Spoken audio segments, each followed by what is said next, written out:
Bonjour à tous. Bonjour. Merci d'être là pour cet atelier sur les pratiques de reporting et rapports RSE des entreprises. Donc, je suis Solène Garcin-Charcosset, je suis la directrice de la business line RSE chez Tenaxia. Donc, chez Tenaxia, on est éditeur de logiciels et cabinet de conseil sur les sujets HSE, RSE et ESG, donc principalement en RSE et ESG ici en ce qui nous concerne. Donc, on accompagne les entreprises et les investisseurs sur toute la démarche de reporting, donc depuis la définition de stratégie RSE jusqu'à la valorisation des informations à travers de rapports RSE réglementaires et volontaires. Et nous avons un partenariat avec Euronext. Je vais laisser Ghislain se présenter. Bonjour tout le monde, Ghislain Boyer. Je suis responsable de l'activité conseil ESG chez Euronext Corporate Services. Euronext Corporate Services, en deux mots, c'est une filiale d'Euronext, donc la premier opérateur boursier européen, 150 collaborateurs sur une vingtaine de pays et comme notre nom l'indique, nous offrons des solutions aux entreprises et aux organisations, pas uniquement les entreprises cotées, parce qu'aujourd'hui nous comptons 4000 clients en Europe, dont un tiers seulement sont des sociétés cotées en bourse. Et ces solutions sont à la fois des outils de communication, principalement digitaux, du conseil en stratégie, finance et ESG, également des outils de compliance et également des solutions technologiques pour toute la dimension legal et stratégique. Merci Ghislain. Et donc nous menons chez Tenaxia une étude depuis 10 ans sur les pratiques de reporting et rapports RSE. Donc c'est la troisième que nous faisons avec Euronext en partenariat. La spécificité de notre étude, dans l'autre sens. La spécificité de notre étude, en fait, c'est qu'on va interroger les entreprises et donc principalement les directeurs RSE sur leurs pratiques de reporting et de rapport RSE. Donc cette année, on a eu 200 entreprises qui ont participé. On a sélectionné 75 questionnaires parmi ces 200 entreprises pour un souci d'exhaustivité, de complétude et de fiabilité de la donnée. Et donc le panel représenté par ces entreprises sont principalement des grandes entreprises. Plus de la moitié font plus de 5000 collaborateurs, 65% d'entreprises françaises, le reste européennes. Donc on élargit le spectre par rapport à nos débuts de l'étude. Donc depuis 2 ans, on est sur un panel plus européen avec, au-delà des entreprises françaises, donc 9% d'italiennes et 8% Benelux, par exemple. Tout secteur d'activité confondu également. Alors, on va vous présenter les principaux résultats. Donc, on a plusieurs thématiques. La première, ça va être plutôt les sujets autour de la gouvernance et du modèle d'affaires. Donc, en termes de gouvernance RSE, ce qu'on voit, c'est qu'on a comparé aux résultats par rapport à ce qu'on avait aussi comme étude avant la crise, donc 2019 ou 2020 selon les sujets. Les tailles des entreprises, des équipes RSE n'évoluent pas depuis 2019. On est toujours sur une grande majorité qui sont entre 1 et 3 personnes, un petit peu plus 4 et 5, mais c'est très très rarement au-delà de 4 à 5 personnes. Ce qu'on voit, c'est aussi un réseau de référents après dans les différents services, mais en tout cas, la taille des équipes RSE reste la même malgré la crise, malgré l'appétence des salariés à vouloir travailler dans des entreprises plus engagées, malgré la pression réglementaire également. Au niveau de l'implication de la gouvernance, ce qu'on voit également, c'est que le top management reste impliqué principalement dans les phases finales de validation, de relecture des rapports, encore peu finalement dans les phases de démarrage d'input. Ça, c'était déjà le cas en 2019. Ce qu'on constate en revanche, c'est au niveau des conseils d'administration. Les conseils d'administration, on avait 5% uniquement des conseils d'administration impliqués sur les sujets RSE et notamment DPEF en 2019. Aujourd'hui, on est sur 1/5 des conseils d'administration. Donc là, on voit quand même que le sujet remonte un petit peu plus au niveau des conseils d'administration qu'avant. Sur ce sujet-là, l'importance de la prise en charge des administrateurs sur le sujet, c'est effectivement une dimension de responsabilité qui aujourd'hui est scrutée par les parties prenantes, alors notamment les financeurs et les investisseurs, les banques, les fonds, le private equity, où on demande effectivement que l'ensemble de la gouvernance RSE, donc pas forcément la gouvernance au sens corporate où on l'entend, soit la plus horizontale possible. Et donc, ce n'est pas uniquement l'apanage d'une direction RSE et de temps en temps le top management s'en préoccupent. Il y a également une notion de responsabilité due à l'émergence des risques multiples qui fait que les administrateurs sont concernés et se doivent d'être concernés sur la prise en compte de ces sujets, au moins sur la dimension stratégique et supervision. Exactement. Sur la partie raison d'être et modèle d'affaires, donc ce qu'on a vu cette année, c'est que les entreprises se cherchent encore sur le modèle d'affaires. Le modèle d'affaires, bien évidemment, elles n'ont pas attendu les rapports réglementaires pour établir un modèle d'affaires financier. Là, celui dont on parle, c'est vraiment un modèle d'affaires qui intègre l'extra-financier. Comment l'entreprise crée et préserve la valeur au-delà du financier sur le long terme. Et on voit que c'est encore un sujet sur lequel il y a des évolutions. On a encore 39% des entreprises qui ont fait évoluer leur modèle d'affaires sur l'exercice. Alors principalement du fait aussi d'évolution de périmètre. On rachète une business unit, on cède une entité. Ça peut remettre en question le modèle d'affaires. Mais on voit que ça a augmenté par rapport à 2019. On avait moins d'entreprises qui étaient sur un retravail du modèle d'affaires.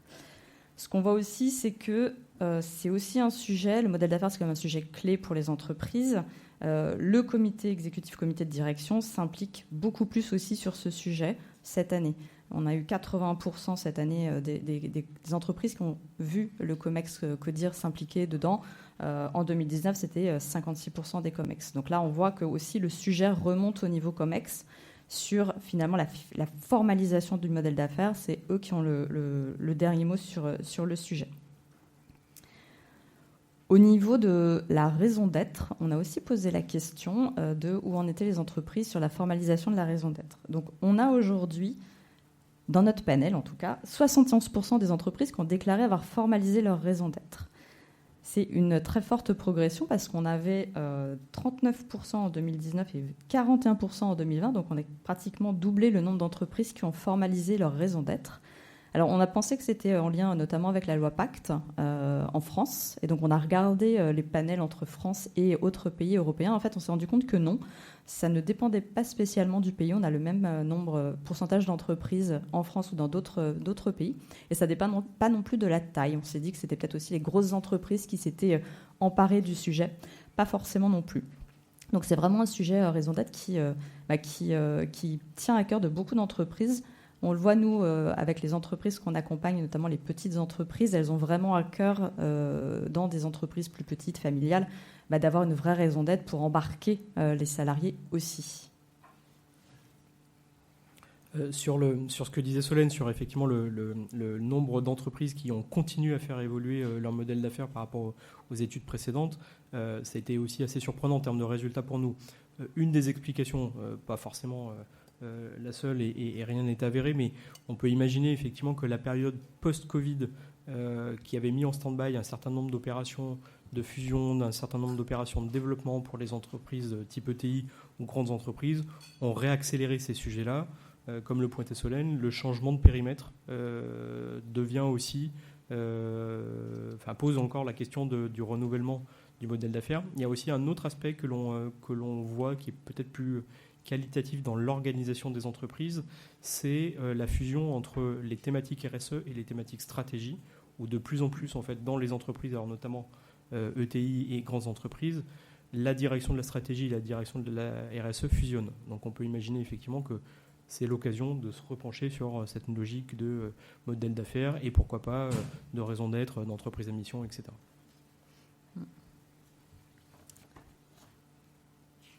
Pour passer ensuite au sujet des risques extra-financiers, donc qui est une partie également imposée par aujourd'hui la DPEF, on voit que c'est un sujet aussi qui continue d'évoluer, sur les entreprises continuent de travailler. Et on le verra, c'est aussi un sujet sur lequel les entreprises vont continuer de travailler, notamment avec la double matérialité.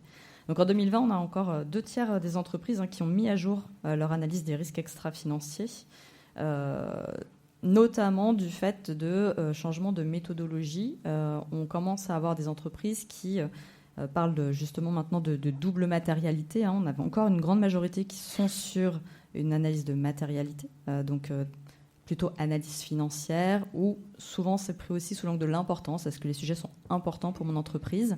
Le sujet de la double matérialité, c'est un peu différent. Quels sont mes risques et opportunités pour moi et quels sont mes impacts sur mes parties prenantes, sur la société, sur l'environnement. Donc le sujet de double matérialité commence à émerger, on le voit, c'est à peu près 30% des entreprises qui ont déclaré travailler sur ce sujet de double matérialité, ce qui va correspondre justement à l'exigence de la CSRD en Europe. Ce qu'on voit également, c'est on commence aussi à avoir des entreprises dans cette question-là qui nous parlent aussi de TCFD. Donc là, c'est vraiment comment analyser les risques type changement climatique.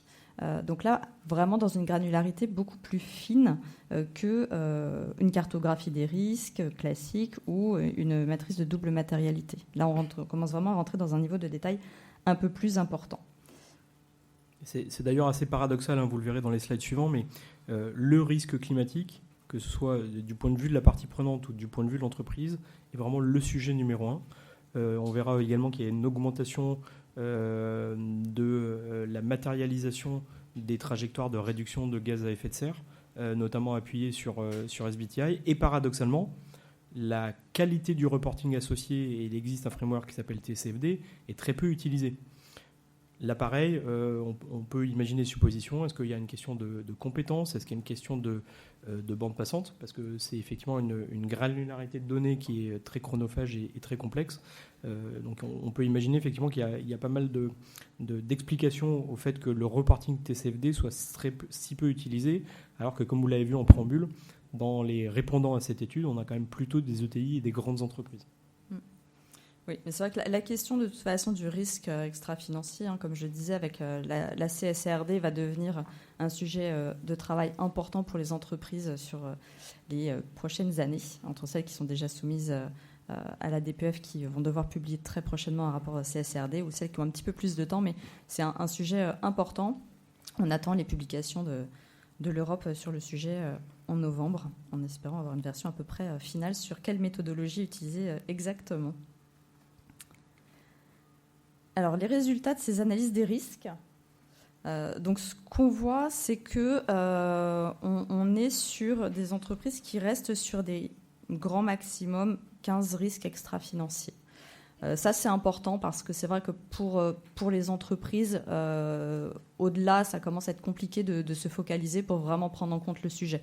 On voit même qu'on a une grosse partie qui se recentre vraiment sur moins de 10 risques extra-financiers principaux. C'est vrai que c'est pour piloter, pour prendre en compte les sujets de manière vraiment crédible et robuste, prendre moins de sujets en compte est plus efficace. Je rappelle, on a dit que les équipes RSE sont quand même de 1 à 3 personnes. Alors certes, elles ne sont pas du tout toutes seules pour gérer tous les sujets, mais elles sont quand même là pour piloter. Donc avoir 15 risques à piloter, ça peut être un peu compliqué. Sans surprise, en revanche, le changement climatique reste le risque principal identifié par toutes les entreprises, 87%. C'est vraiment un sujet qui reste le premier depuis plusieurs années dans ce que les entreprises nous déclarent. On a d'autres sujets sur l'environnement. Cette année, c'est la gestion des déchets. Les années précédentes, c'était plutôt la pollution. Après, on a que peu de sujets environnementaux. Les principaux sujets restent le social, un vrai sujet d'attractivité, fidélisation, qualité de vie au travail, un sujet d'engagement des salariés et de diversité et d'inclusion. Et après, on est sur des sujets plutôt de gouvernance, d'éthique, cybersécurité qui reste un sujet très, très élevé. Santé, sécurité des salariés et prestataires, et puis les achats responsables. Donc on retrouve à peu près les mêmes sujets depuis plusieurs années. L'ordre varie un petit peu. On avait la satisfaction client avant, dans le top 10, qui est descendu. Mais le reste des sujets reste similaire. Ce qui est intéressant sur justement, comme on le disait, sur ces principaux risques, c'est que quand on regarde les documents et les publications, quand on parle de changement climatique, alors on commence à voir le terme changement climatique déjà sous deux aspects. Atténuation d'un côté, adaptation de l'autre, dans quelques matrices de matérialité ou analyse des risques. Mais ça reste encore, c'est encore assez peu d'entreprises. Beaucoup restent encore sur un seul sujet qui est changement climatique. Et puis, le sujet étant vraiment critique, comme on le voit aujourd'hui, c'est vrai que ce serait intéressant maintenant de descendre en granularité au sein de ce sujet, et notamment, pourquoi pas en prenant la TCFD, en se posant la question de vraiment, une fois qu'on a dit que c'est le changement climatique, l'atténuation, d'accord, mais concrètement, c'est quoi mon risque, il est où ? Si vous connaissez la TCFD, vous savez qu'il y a beaucoup de risques qui sont proposés et listés, et c'est vrai que descendre dans ce niveau de granularité, maintenant, mériterait d'être fait pour vraiment concrètement aller beaucoup plus loin sur cette analyse. On peut parler aussi de la même chose sur quand on a identifié le sujet attractivité, fidélisation, QVT. On peut mettre beaucoup de choses derrière, l'attractivité d'un côté, la rétention, la fidélisation, la QVT en fonction des salariés, ça ne veut pas dire la même chose. Donc, exactement sur quoi il faut aller. Donc, c'est vrai qu'une fois qu'on a identifié ces macro-risques, l'étape d'après pour vraiment prendre en compte les sujets serait vraiment d'aller maintenant étudier les risques un peu plus détaillés. Sur l'éthique, c'est déjà ce qui se fait un petit peu avec Sapin 2, où quand on dit qu'on a un sujet d'éthique des affaires, on a Sapin 2 sur la corruption, parce qu'on vous demande dans Sapin 2, c'est d'aller vraiment faire un détail de cartographie des risques de corruption. Donc, et devoir de vigilance européen. Et voilà, et devoir de vigilance, exactement. Ça vous permet aussi, une fois qu'on a dit qu'on a un sujet sur les achats, les filiales, droits de l'homme, environnement, vous devez aller faire une cartographie. Donc c'est vrai qu'on peut se poser la question aujourd'hui de pourquoi ne pas faire ces analyses beaucoup plus détaillées sur ces macro-risques qui ont été identifiés. Et ça, aujourd'hui, on ne le voit pas encore très souvent. Sachant qu'il y a une accélération, on le voit tous dans notre quotidien, et ne serait-ce que les derniers mois, des sujets climatiques qui deviennent, on va dire, de plus en plus concrets et non plus théoriques et scientifiques. On peut très bien imaginer qu'un certain nombre des parties prenantes, et notamment celles dont on dit depuis une dizaine d'années ou une quinzaine d'années qu'elles sont les acteurs du changement, qui sont les banques d'un côté et les investisseurs de l'autre, vont faire en sorte que ça accélère, puisque que ça accélère en termes de granularité et aussi en termes de plan d'action. Juste une aparté, le Carbon Disclosure Project a produit la semaine dernière un rapport qui démontre que les entreprises du G7 uniquement sont aujourd'hui sur une trajectoire en moyenne de 2,7 en termes de degrés. Je vous rappelle que l'accord de Paris, c'est 1,5. Le 1,5 aujourd'hui en termes de reporting TCFD, ça concerne un gros millier d'entreprises au niveau mondial. Donc une goutte d'eau dans l'océan sur le monde économique. Donc on peut imaginer qu'effectivement, il va y avoir, au-delà du régulateur et au-delà des pressions de réglementation, une pression accrue de la part de la sphère financière au sens large. Et on voit bien, nous en tout cas à travers cette étude et ce que l'on peut observer au quotidien, qu'on n'est plus uniquement sur un sujet de grande entreprise et qu'on descend petit à petit en termes de pression sur des PME. Alors tous les secteurs ne sont pas logés à la même enseigne, mais le niveau de granularité descend. Effectivement, nous on le constate avec les entreprises avec lesquelles on travaille, que ce soit des entreprises, des PME qui répondent à des investisseurs ou des groupes plus importants, le sujet du changement climatique est présent dans toutes les discussions, dans tous les échanges avec les parties prenantes, quelles qu'elles soient. Et c'est vrai que les entreprises, ce qu'on voit, c'est qu'on a quand même aujourd'hui 72% des entreprises, donc 87 qui ont identifié le changement climatique comme un sujet fort, 72% qui déclarent avoir mis en place une stratégie bas carbone, dont 52% alignés aux accords de Paris. Donc le chiffre que soulignait Ghislain tout à l'heure. C'est une excellente transition vers les indicateurs. Exactement. Le sujet d'après, qui sont justement les indicateurs. Les indicateurs, c'est ce qu'on constate depuis que la DPEF demande aux entreprises de publier des indicateurs clés de performance. C'est le sujet principal des entreprises. Tous les ans, une grande majorité nous déclare faire évoluer leurs indicateurs. Donc on est encore 71% en 2022 qui ont encore travaillé sur leurs indicateurs, alors que certaines le travaillent dessus depuis plusieurs années. Et ça fait partie des sujets sur lesquels les organismes tiers indépendants, les auditeurs, font le plus de retours, ce sont sur les indicateurs. C'est vrai que le sujet des indicateurs, c'est un sujet qui est vraiment pas évident et qui est en plus vraiment le nerf de la guerre. Donc avoir la bonne information pour piloter sa performance. Ce qui est important en plus sur les indicateurs, c'est qu'on le voit, c'est qu'on a, jusqu'à maintenant, on était aussi beaucoup sur des indicateurs qui étaient finalement des rétroviseurs de la performance passée. Où est-ce que j'en étais sur ma performance, en quoi je peux démontrer que j'étais performant. Et en fait, ces indicateurs ne sont pas toujours bons pour finalement se projeter dans l'avenir et se fixer un objectif et une trajectoire. Je vais prendre un exemple simple.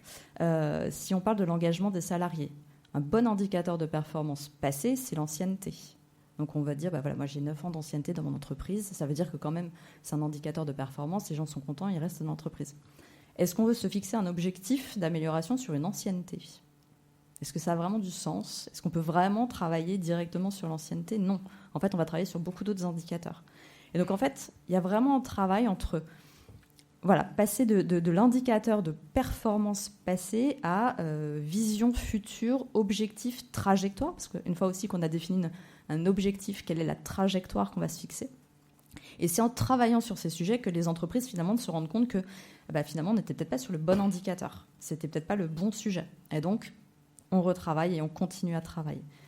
Et puis, le bon indicateur, c'est aussi celui pour lequel on a la donnée disponible. Parce qu'on peut imaginer un indicateur très intéressant et vraiment qui va piloter, mais si on est incapable d'aller collecter la donnée, ou alors sur uniquement 50% du périmètre, est-ce que c'est vraiment intéressant de suivre cet indicateur-là ? Peut-être qu'il faut d'abord mettre en place tous les process de reporting qui vont bien pour pouvoir, après, à terme, suivre cet indicateur.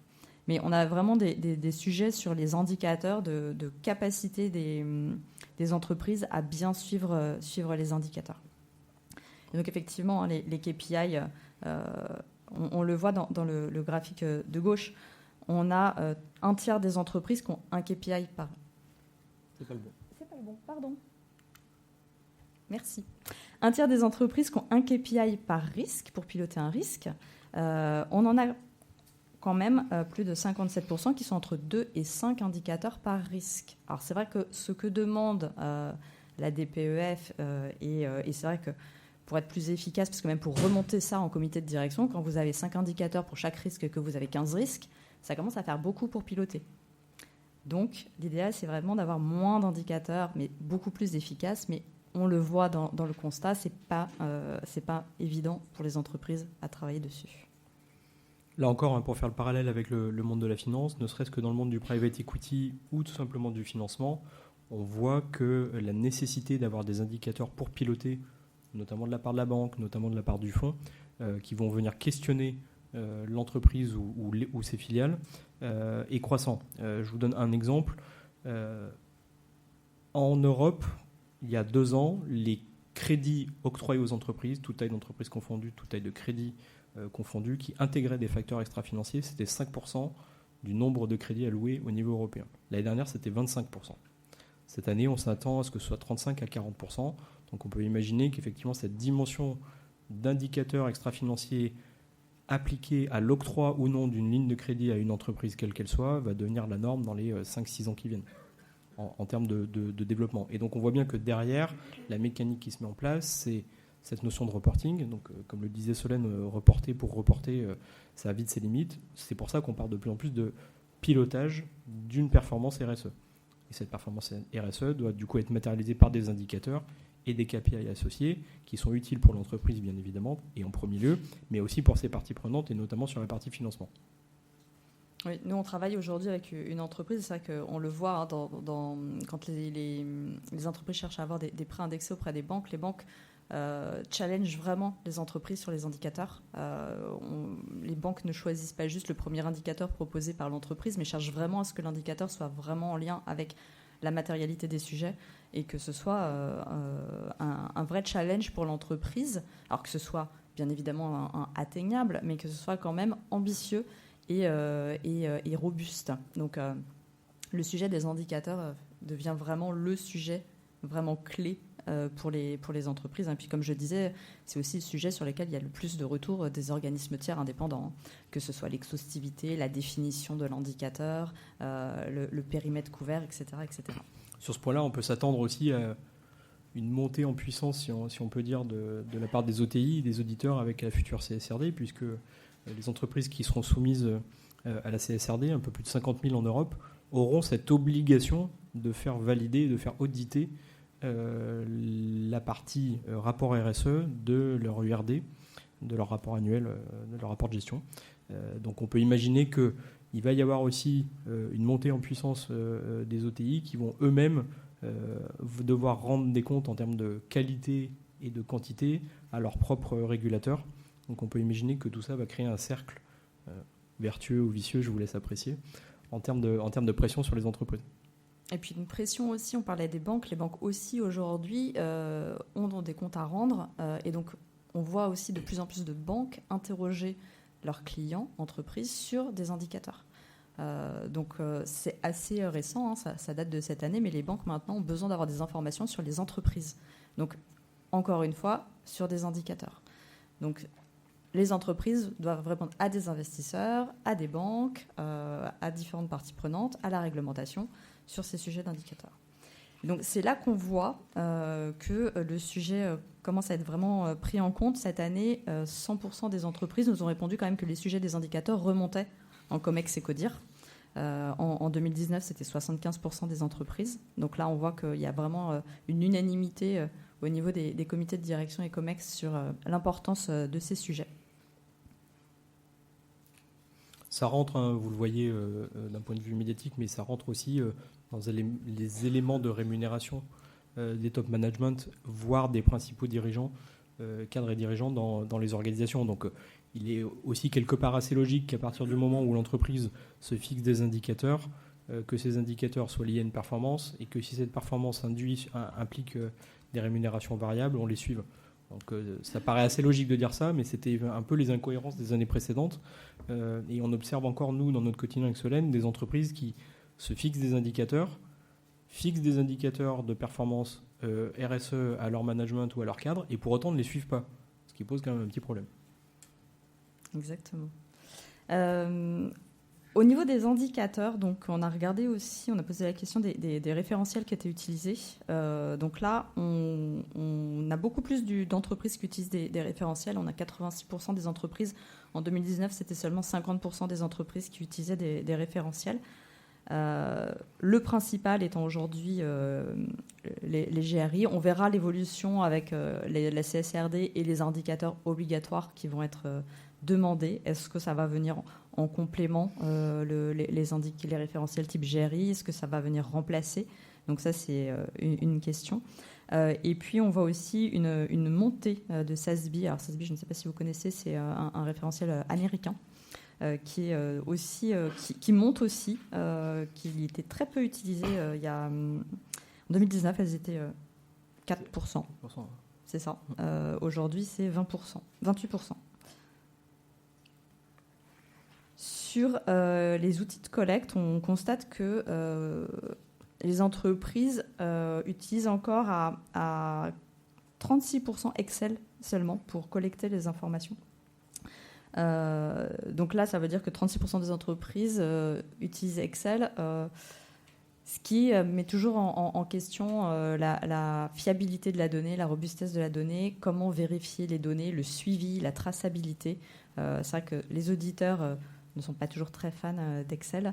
Les autres solutions utilisées, c'est qu'on va avoir des solutions en mode SaaS et puis des solutions développées en interne. Et ce qu'on a pu constater dans le panel, c'est que les solutions utilisées en mode SaaS se suffisent à elles-mêmes, alors que souvent les solutions développées en interne sont soutenues par aussi une utilisation d'Excel. Donc souvent il y a une double utilisation, solution interne et Excel. Voilà, ça veut dire que sur une partie peut-être des données, c'est aussi encore un peu plus autonome. C'est vrai que la capacité à maintenir une solution en interne est peut-être plus difficile qu'un logiciel en mode SaaS. Ce qu'on observe sur les pratiques, alors ça ne transpire pas forcément dans les slides que vous avez là, mais de la même manière que la RSE commence à être couplée à la stratégie, on voit que la question du reporting commence à être couplée à la finance. Donc notamment les équipes de consolidation, les équipes de contrôle de gestion, qui sont sous l'autorité de la direction financière. Et de plus en plus, on voit effectivement des entreprises qui ont une organisation en management avec un directeur financier et stratégie qui chapeaute d'une part la finance et d'une part la RSE. Ce qui veut dire quoi? Ce qui veut dire que du coup, on se retrouve avec des professionnels, plutôt finance, qui ont l'habitude de travailler avec des outils et pour lesquels Excel est un appoint. Et forcément, quand ils prennent à bras-le-corps le sujet du reporting RSE, et on l'a vu dans les slides précédents, le besoin d'indicateurs croissants qui ne va aller qu'en augmentation, puisque et la science, et les pratiques, et les réglementations vont faire qu'on va demander de plus en plus de granularité pour pouvoir mesurer l'impact. Donc à partir du moment où ces professionnels-là, qui ont l'habitude de travailler avec des outils, notamment SaaS ou autres, s'emparent de ce sujet, ils s'équipent. Donc c'est aussi pour ça qu'on a des augmentations. en termes d'adoption de ce genre de pratique qui va aller, a priori, dans le sens d'une meilleure fluidité dans la communication avec les parties prenantes, dans une meilleure granularité du suivi de la donnée et surtout ce que l'on espère tous, la mesure et le pilotage de l'impact, puisque Excel représente quand même quelques écueils à l'usage, que ce soit en termes de sécurité, fiabilité comme le pointait Solène, mais aussi de réactivité quant à la saisie des indicateurs, notamment quand on a des organisations multisites, multi-pays, multilangues, etc. Oui, c'est vrai qu'on le constate, nous, quand on a des interlocuteurs plutôt DAF et pas des directeurs RSE, les principaux sujets sont souvent la question du reporting et avec des essais pour essayer de calquer les process de reporting extra-financiers sur les process de reporting financier. Donc, c'est vrai que le directeur financier a plutôt tendance à nous dire moi j'ai un ERP pour calculer les chiffres de l'entreprise, pourquoi j'en ai pas pour l'extra-financier. Et bon, voilà, ce constat fait assez vite avancer le sujet sur la nécessité de s'équiper. Exactement. Sur les relations avec les investisseurs maintenant. Alors ça, c'est un volet qu'on a voulu développer sur les 3 dernières années de l'étude, hein, quand Euronext et Tenaxia ont décidé de travailler ensemble sur cette étude pour la porter au niveau européen. On a intégré un volet communication et surtout communication financière qui nous semblait le plus facile à mesurer. Premier enseignement, notamment dans l'interaction avec la communauté financière, alors au sens principalement fonds d'investissement ou fonds de private equity, c'est la question de la notation et donc la question, là aussi, du reporting et du nombre de questionnaires et du type de questionnaire auquel on répond. Il y a eu quelques surprises là, sur la dernière étude, notamment ce qui nous a surpris avec Solène sans qu'on ait d'explication, alors que la logique aurait plutôt été inverse, c'est le recul des Covadis sur cette approche-là. Alors pourquoi surprenant ? Parce que il y a ce sujet d'éthique des affaires qui monte, il y a le devoir de vigilance européen, et puis surtout, on commence à avoir cette notion de supply chain au sens cycle de vie et au sens mesure carbone, qui devrait faire que Ecovadis s'impose comme l'un des questionnaires les plus utilisés. On peut imaginer, il faudra voir ça à l'usage l'année prochaine, que c'est un recul à l'instant T sur le panel qui est représentatif sur cette étude et que ce n'est pas forcément une tendance de fond. Sans surprise, les agences de notation ou questionnaires les plus utilisés, ceux que vous avez à l'écran, sont exactement les mêmes que les années précédentes, avec là aussi une hégémonie des agences de notation ESG américaines, donc soit MSCI, que ce soit Moody's, Standard & Poor's, etc. Donc là aussi, ça pose un sujet on va dire éthique et un débat de fond qu'on ne traitera pas aujourd'hui, mais néanmoins, on voit que ces acteurs sont en train de s'imposer dans le paysage. Alors, les entreprises répondent en moyenne à un certain nombre de questionnaires. Là aussi, sur cette session cette année, on a un recul des entreprises qui répondent à plus de 8 questionnaires, sachant que les répondants, comme on vous l'a précisé en préambule, sont majoritairement des directions RSE, voire des directions relations investisseurs, communication financière. C'est assez étonnant parce qu'on observe quand même plutôt, nous, à l'usage dans notre quotidien, que le nombre de questionnaires est croissant, notamment parce qu'il vient des parties prenantes en direct et non plus forcément uniquement d'organismes qui vont agréger les réponses et les revendre packagées ou en brut après. Donc comment les entreprises du coup adressent ce sujet ? D'abord sur la crédibilité de ces acteurs en termes de questionnaires. Donc là aussi, il n'est pas surprenant qu'on retrouve toujours les mêmes depuis maintenant plusieurs années, ce qui démontre d'une part que même si ce secteur des prestataires en données extra-financières demande à être concentré, on a, on va dire, une douzaine d'acteurs qui tiennent le marché au niveau mondial, qui commencent à avoir des fondamentaux assez solides et que l'écosystème reconnaît et utilise. L'impact de ces agences auprès des investisseurs, il faut bien avoir en tête que ce sont des fournisseurs, donc des prestataires, et qu'un fonds d'investissement n'est pas forcément adhérent ou n'achète pas forcément les données cumulées de MSCI, de Vigeo-Eiris, d'ISS, d'Ecovadis, etc. Ils font eux aussi des choix, ce qui pose pour certains, s'il y a des personnes en charge de la communication financière dans la salle, de temps en temps des exercices de style pas forcément agréables, où vous arrivez avec votre ranking d'une agence de notation et en face le fonds vous explique qu'il en utilise une autre et que donc du coup ça vaut rien. Donc c'est pour ça aussi qu'il y a ce phénomène d'augmentation de questionnaires en direct de la part des fonds, de la part des banques, parce qu'ils veulent avoir une certaine exhaustivité et ils veulent avoir la main sur les données qu'ils récupèrent auprès des entreprises et sans que ça passe par le filtre d'un fournisseur. Je ne sais pas si tu veux compléter sur ce sujet, Solène. Oui, juste pour compléter, je pense qu'on voit aussi sur la partie questionnaire extra-financier, notamment spécifique, l'impact des réglementations qui s'imposent aussi aux investisseurs. Aujourd'hui, les investisseurs, notamment dans le private equity, doivent aussi publier des informations sur leur participation.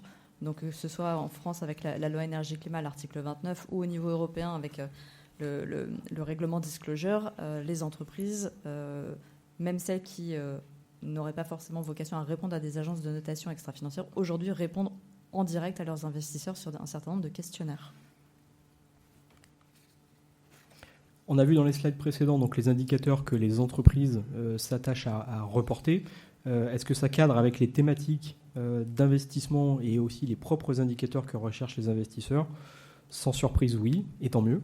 Là aussi, le changement climatique est le sujet numéro 1. Pour faire le parallèle avec une autre étude qui est produite par Euronext tous les 6 mois sur les tendances d'investissement, notamment sur les marchés actions, sur les fonds ESG, c'est pratiquement 75% des fonds thématiques extra-financiers qui adressent la problématique changement climatique, transition, empreinte carbone, en tout cas sous l'ombrelle climat. Le sujet gouvernance, il est en augmentation pour plusieurs raisons. Alors je vais donner un point de vue marché Euronext. Ça devient effectivement un sujet de plus en plus fort, non pas sur la question purement réglementaire, mais sur la question de la responsabilité. Et on en revient du coup à ces sujets extra-financiers. De la part de une grande majorité d'investisseurs qui va croissante, il n'est plus possible en 2022 que le top management et le conseil d'administration d'une entreprise découvrent le jour de l'Assemblée générale ou le jour de la publication du rapport RSE quelle est la stratégie climat de l'entreprise.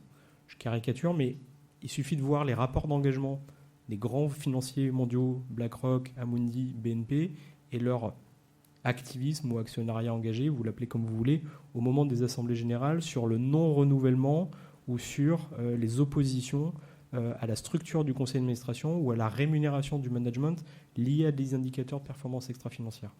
Pas sur le fond, mais sur la forme. C'est-à-dire, il faut que ce soit plus précis, il faut que ce soit plus ambitieux et il faut que ce soit plus contraignant pour les personnes qui sont concernées par ces sujets-là. Donc d'où la nécessité d'avoir un sujet gouvernance qu'on pourrait relier avec ce qu'a présenté Solène en préambule, la notion de gouvernance de la RSE, en plus de la gouvernance, on va dire, théorique et corporate de l'entreprise.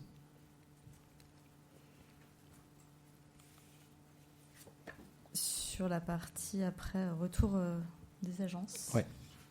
Sur les retours des agences, alors là aussi, pour ceux qui dans la salle qui travaillent avec des agences de notation et qui ont parfois un dialogue pas toujours régulier, néanmoins, on voit que les principaux retours des agences de notation après les réponses aux questionnaires ou les ratings portent majoritairement sur l'amélioration du reporting et encore une fois sur la sensibilisation du COMEX. Donc vous voyez que ce sujet, ce fil rouge de la responsabilité, et on peut imaginer effectivement en sous-jacent la formation, la capacité à appréhender ces sujets, puisque l'ensemble de l'écosystème n'est pas aujourd'hui spécialiste du climat, de la RSE et des sujets ESG, vient en fil rouge, à la fois côté investisseur, à la fois côté entreprise, à la fois aussi côté partie prenante et acteur de l'écosystème.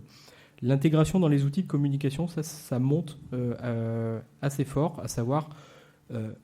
on demande de plus en plus qu'il y ait une certaine, on va dire, cohérence entre l'exercice réglementaire du reporting et la communication. Alors la communication qui soit produit, service ou institutionnel, et donc bien évidemment communication financière. Le 45% que vous avez sur le slide de gauche, le graphique de gauche, est plutôt un sujet qui est en forte augmentation sur les répondants de cette année. Là, sans surprise, sur la partie droite, donc l'importance de la dimension ESG dans les meetings actionnaires, que ce soit les assemblées générales, que ce soit les roadshows, que ce soit les rendez-vous périodiques pour les entreprises non cotées, c'est un terme qui est abordé volontairement, souvent à l'initiative de l'entreprise et pas toujours à l'initiative du financier qui, encore une fois, a la capacité, par rapport à ce qu'on a vu sur les slides précédents, d'obtenir de la donnée extra-financière de manière indirecte auprès des agences de notation ou des fournisseurs de données ESG. Nous, on le voit dans les relations aussi entre les investisseurs et les entreprises. On travaille avec les sociétés de gestion donc, pour aller récupérer de la donnée auprès des participations. Et on voit une évolution. Au départ, on va dire il y a 3 ans, les investisseurs récupéraient la donnée. Là, maintenant, ils analysent la donnée, ils regardent, ils font un retour aux participations et ils co-construisent des plans d'action avec leurs participations pour les aider à s'améliorer. Donc, on voit vraiment aussi une évolution dans les relations entre entreprises et investisseurs. Alors vous serez peut-être étonné de voir qu'il y a un 23% du thème qui n'est jamais abordé alors qu'on vous explique que c'est un sujet prégnant. Il est vrai, et c'est quand même une réalité, que pour certaines tailles d'entreprise et pour certains secteurs d'activité d'entreprise, c'est encore un sujet qui est très abstrait, y compris pour leurs parties prenantes. Donc il y a encore des entreprises qui, effectivement, au-delà de leur conviction personnelle et de leur dimension stratégique, ne sont pas forcément ultra challengées sur ces sujets-là. Et un dernier slide avant la conclusion, il faut qu'on accélère un petit peu. Je crois que c'est exactement le même. Tu peux passer c'est à la conclusion. Ah bah passons à la conclusion alors. Très bien. Bah, donc en conclusion, hein, on a identifié quand même un certain nombre de bonnes pratiques. Notamment, donc on le voit que le sujet de la RSE quand même remonte maintenant de plus en plus dans les instances de gouvernance jusqu'au conseil d'administration. On commence à avoir une prise en main de ces sujets un peu plus haut qu'auparavant, avec une implication donc accrue du management. On voit aussi une implication accrue des investisseurs, ce qui passe aussi par une montée en compétences de ces investisseurs. C'est ce que je vous disais, on le voit. Avant, ils se contentaient de collecter la donnée. Maintenant, ils sont beaucoup plus en capacité d'analyser cette donnée, d'identifier les points forts, les axes d'amélioration, d'accompagner les entreprises. Donc, une vraie professionnalisation des acteurs sur les sujets ESG. On voit aussi pour les entreprises que désormais, les sujets ESG s'intègrent vraiment dans la question de financement. C'est ce qu'on disait, tout ce qui est préindexé, tout ce qui est aussi dans les relations avec les banques, où les banques demandent des informations aussi aux entreprises. Donc le lien entre extra-financier et financier devient de plus en plus important aujourd'hui. On le voit même dans nos interlocuteurs, comme je disais tout à l'heure, depuis quelques temps, on voit aussi des interlocuteurs qui sont vraiment des DAF maintenant. Avant, on était vraiment avec des directions RSE. Mise à niveau réglementaire en progrès. Donc voilà, on répond aujourd'hui à la DPEF, les entreprises le font plutôt correctement maintenant. La CSRD arrive, ça va être un sujet qui va être une marche pour les entreprises qui répondent déjà à la DPEF. Ça va être une falaise pour les entreprises qui ne répondent pas encore aujourd'hui à la DPEF, mais on voit que les entreprises commencent à prendre le sujet en main, en tout cas, et que... par la pression de leurs investisseurs, par la pression de leurs salariés, ces sujets prennent de plus en plus d'ampleur dans de plus en plus d'entreprises. On observe beaucoup de signaux, alors pas faibles, mais on va dire en augmentation. Il suffit de regarder sur les moteurs d'offres d'emploi le nombre de postes à pourvoir dans les entreprises taille moyenne, enfin ETI et grandes entreprises, spécifiquement sur le reporting. Il suffit de regarder côté bancaire le nombre de postes d'analystes ESG, d'analystes climat qui sont recherchés, c'est assez impressionnant. Et on voit bien effectivement qu'au milieu de tout ça, il y a une réglementation qui passe pour la première fois que la CSRD, au niveau européen, encore une fois, qui va concerner 50 000 entreprises, d'une démarche volontaire qualitative à une démarche contraignante. Avec derrière plein de sujets qui sont des sujets fondamentaux pour les entreprises, qui sont les financements, publics ou privés, qui vont venir s'adosser à cette démarche CSRD et les indicateurs associés.